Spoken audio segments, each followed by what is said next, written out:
कौन से सरकारी मुलाजिम है सरकार के शिकंजे में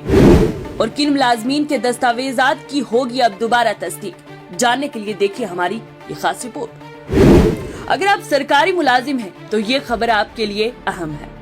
जिस तरह आए दिन हम देखते हैं कि एंटी करप्शन ब्यूरो की कार्रवाइयां मुसलसल चल रही हैं, उन मुलाजमीन पर नकेल कसी जा रही है जो शक के उस दायरे में है जहां उनके दस्तावेजात फर्जी होने का खदशा है।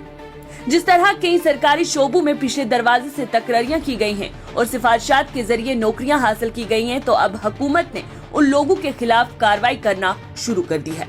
हमारे जराये के मुताबिक ये पता चला है कि हुकूमत ने अब तमाम सरकारी मुलाजमीन से उनके लास्ट क्वालिफाइड एग्जाम के सर्टिफिकेट्स, डिग्रीज, मैट्रिकुलेशन सर्टिफिकेट या 12वीं पास सर्टिफिकेट की स्कैनिंग का अमल शुरू कर दिया है। यहाँ तक कि वो हजरात जो बैकलॉग्स के बाद पास हुए हैं, उनसे भी उनके नतीजे की नोटिफिकेशन की मांग की जा रही है, जिससे ये पता लगाने की कोशिश की जा रही है कि कहीं उनके वो तमाम कागजात या दस्तावेजात फर्जी तो नहीं जिनकी बिना पर वो अपनी खिदमत अंजाम दे रहे हैं। सिर्फ इतना ही नहीं, कुछ सरकारी मुलाजमीन से उनके पहले अपॉइंटमेंट लेटर्स की भी मांग की गई है।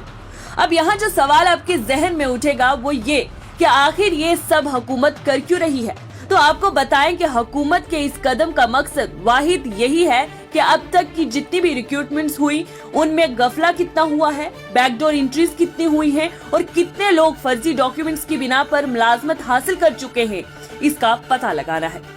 इसकी एक बड़ी वजह ये भी मानी जा सकती है कि आए दिन चंद सरकारी मुलाजिम के खिलाफ जो हुकूमत की जानिब से कार्रवाइयां देखने को मिलती हैं, जिसमें ऐसे मामले सामने आते हैं जहां फर्जी कागजात या ईमेल्स और सरकारी हुक्मनामों के साथ छेड़छाड़ या फेरबदल से मुलाजमतें हासिल की गई हैं। उन्हीं तमाम राजों से पर्दा उठाने के लिए हुकूमत ने ये डॉक्यूमेंट स्कैनिंग का बेड़ा उठाया है। जिस तरह से आपने देखा कि हाल ही में डायरेक्टरेट ऑफ स्कूल एजुकेशन ने शुमाली कश्मीर के बारामूला जिला में एक सरकारी टीचर को सरकारी मुलाजमत हासिल करने के लिए 10वीं जमात की जाली सर्टिफिकेट तैयार करने पर बरतरफ कर दिया है, जिसमें एक हुक्मनामा सामने आया जिसके मुताबिक नीलोफर मंजूर दुख्तर मंजूर अहमद साकन रोहामा 2005 में जिला बारामूला में ZEO रोहामा की तरफ से 10वीं पास के सर्टिफिकेट की बुनियाद पर बतौर एजुकेशन रजाकार के तौर पर मुंसलिक हुई थी। ऑर्डर में कहा गया है कि 2011 में यूपी में 12वीं का इम्तिहान पास करने के बाद उसे 2018 में RET के तौर पर तब्दील कर दिया गया था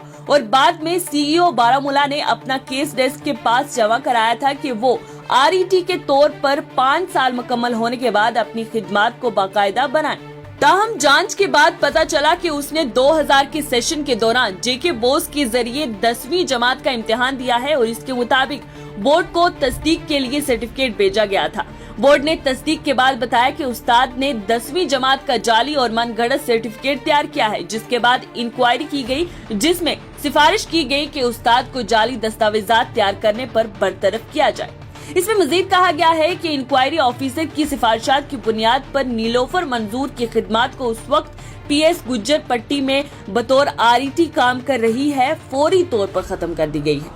और इसी तरह के फ्रॉड को मद्देनजर रखते हुए अब हुकूमत ने अपनी कमर कस ली है और तमाम सरकारी शोबों पर सख्ती से कार्रवाई की जा रही है और मुलाजमीन के दस्तावेजात की तस्दीक का अमल शुरू किया गया है।